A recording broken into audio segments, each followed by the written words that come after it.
আসসালামু আলাইকুম ওয়া রাহমাতুল্লাহি ওয়া বারাকাতুহু।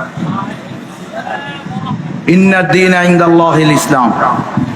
وقال قال رسول الله صلى الله عليه وسلم العلماء ورثة الأنبياء صدق الله العظيم وصدق رسوله النبي الكريم। ওয়ারিস যেহেতু আম্বিয়ায়ে কেরামের, সুতরাং জেল জুলুম খাটতে হলে এটাকে আম্বিয়ায়ে কেরামের সুন্নত হিসেবে মেনে নিতে হবে। জেল জুলুমের ভয়ে কথা পরিবর্তন করা যাবে না।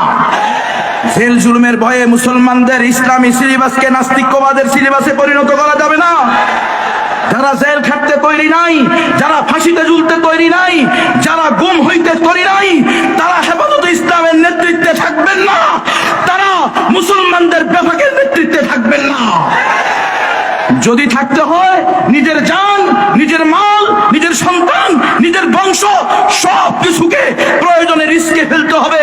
যতদিন আল্লাহর জমিনে আল্লাহর দ্বীন কায়েম হবে না, আল্লাহর জমিনে আল্লাহর শরিয়া বাস্তবায়ন হবে না, ততদিন আমাদের এই সংগ্রাম চলতে থাকবে, নাস্তিকরা যতই বাধা দিক না কেন।